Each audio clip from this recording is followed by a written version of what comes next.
एक ऐसा धाम जहां हर साल लाखों लोग पहुंचते हैं, लेकिन वहां पहुंचकर हर किसी के मन में एक ही सवाल उठता है कि आखिर केदारनाथ में ऐसा क्या है?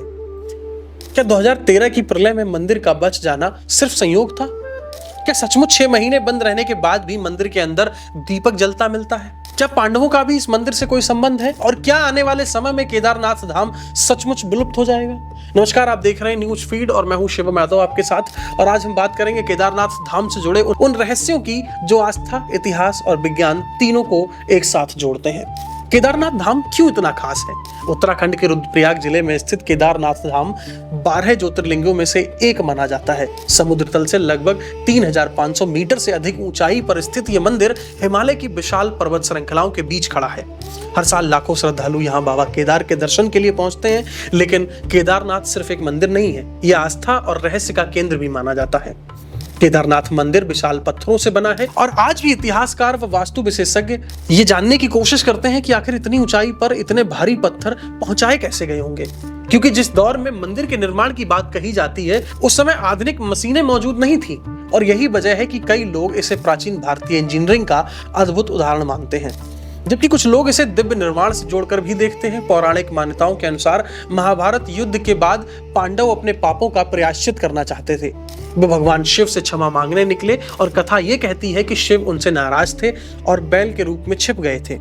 जब भीम ने उन्हें पहचान लिया तो भगवान शिव के शरीर के विभिन्न भाग अलग अलग स्थानों पर प्रकट हुए और इन्हीं स्थानों को आज पंच केदार कहा जाता है। केदारनाथ को उन्हीं पंच केदारों में सबसे प्रमुख माना जाता है। जून 2013 उत्तराखंड में आई भीषण आपदा आज भी लोगों के जहन में ताजा है। हजारों लोगों की जान चली गई और पूरे केदारनाथ क्षेत्र में भारी तबाही हुई। लेकिन जब पानी और मलबे का सैलाब मंदिर की ओर बढ़ रहा था, तब एक विशाल चट्टान मंदिर के पीछे आकर रुक गई। इस चट्टान ने पानी के बहाव को 2 हिस्सों में बांट दिया और मंदिर को सीधा नुकसान पहुंचने से बचा लिया। आज इस चट्टान को भीमशिला कहा जाता है। श्रद्धालु इसे महादेव की कृपा मानते हैं, जबकि भूवैज्ञानिक इसे प्राकृतिक घटना बताते हैं। लेकिन एक बात तय है कि अगर वह चट्टान वहां नहीं रुकती तो शायद इतिहास कुछ और होता। केदारनाथ धाम हर साल सर्दियों में लगभग 6 महीने के लिए बंद हो जाता है। भाई दूज के बाद कपाट बंद होते हैं और गर्मियों में दोबारा खोले जाते हैं। सर्दियों के दौरान वहां बर्फबारी होती है। इसी कारण बाबा केदार की उत्सव मूर्ति उखी मठ स्थित ओमकारेश्वर मंदिर में स्थापित की जाती है, जहां श्रद्धालु दर्शन करते हैं। और सबसे चर्चित मान्यताओं में से एक है कि केदारनाथ का अखंड दीप। कहा जाता है कि कपाट बंद करने से पहले मंदिर में दीप जलाया जाता है और जब 6 महीने बाद कपाट खुलते हैं तो वह दीपक जलता हुआ मिलता है। और यह मान्यता वर्षों से श्रद्धालुओं के बीच में प्रचलित है। हालांकि इस विषय पर अलग अलग दावे और मान्यताएं मौजूद हैं, लेकिन भक्त इसे केदार बाबा का चमत्कार भी मानते हैं। केदारनाथ परिसर के आसपास कई प्राचीन कुंडों का उल्लेख भी मिलता है। इनमें उदक कुंड, रेतस कुंड विशेष रूप से प्रसिद्ध है। धार्मिक मान्यताओं के अनुसार इनका आध्यात्मिक महत्व अत्यंत बड़ा माना जाता है। स्थानीय परंपराओं और केदार खंड में इनका उल्लेख भी मिलता है। हालांकि इनके चमत्कारिक दावों को लेकर वैज्ञानिक प्रमाण उपलब्ध नहीं है, लेकिन श्रद्धालुओं की आस्था आज भी इनसे जुड़ी है।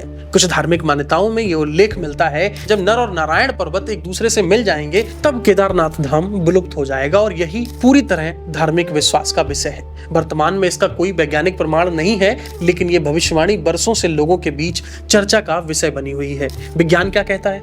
विज्ञान केदारनाथ को प्राचीन भारतीय स्थापत्य कला का उत्कृष्ट उदाहरण मानता है। विशेषज्ञों का यहाँ पर यह कहना है कि मंदिर की संरचना, पत्थर की इंटरलॉकिंग तकनीक और उसका भौगोलिक स्थान इसको अत्यंत मजबूत बनाते हैं। और यही वजह है कि सदियों से प्राकृतिक आपदाओं का सामना करने के बावजूद यह मंदिर आज भी मजबूती से खड़ा है। केदारनाथ सिर्फ एक मंदिर नहीं है, ये विश्वास है, संघर्ष है और प्रकृति व आध्यात्मिकता का संगम है।